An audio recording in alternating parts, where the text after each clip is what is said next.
What's up, everybody? It is Hobbs back here with you with another review. I want to thank the good folks at MBD Entertainment for sending me this to review for you guys. This is The Great Yokai War Guardians. This is a sequel to a 2005 film, I believe, which I have not seen. This is a 2021 film. It's 1 hour and 58 minutes long, and it gets a 5.8 on IMDb.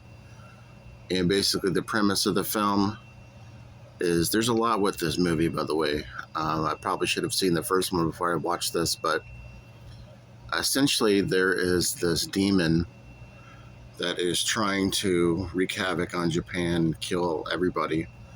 Basically what's happened is there is these creatures that have been frozen and not necessarily frozen, they've been put into like this under earth type situation, like underground, because something happened with the volcanic eruption and they got stuck underground instead of being released into the ocean.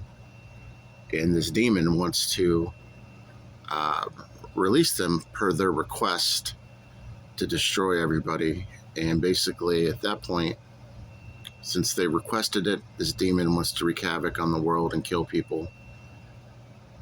And he creates like this huge ass monster, and he kind of makes like roly-poly moves where they run all over the place and they roll, and he's like this huge giant monster, but he's like a huge monster that you can't really see.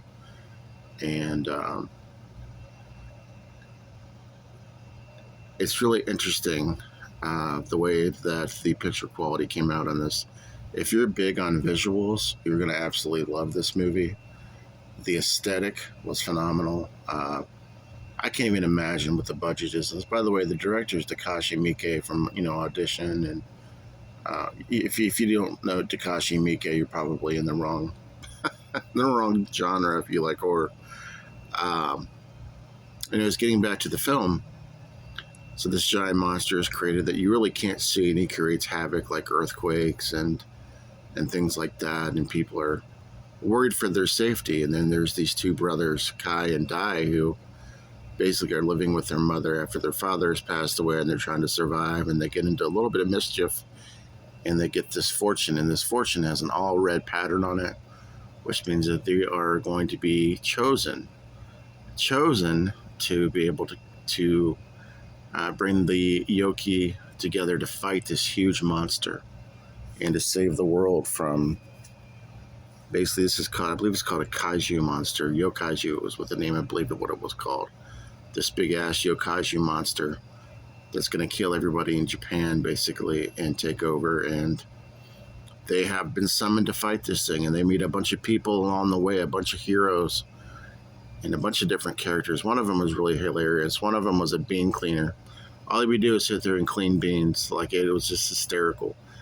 Just like in other Japanese kaiju films, there's always like some type of some type of funny addition to the film, whether it be somebody cleaning beans or a funny punt, just, something like that. And basically that's the premise of the film. They've got to stop this monster. And of course, as you can see there's previous kaiju characters that might be in the film. I don't want to spoil it for you, but yes, you'll have to figure that out for yourself, and you check out the movie. Aesthetically, this was really good, but for me, the 1 hour and 58 minute runtime was just too damn long. No offense to anybody that loves longer movies, I just have a hard time with them. But I did like this movie. I did enjoy it for what it was.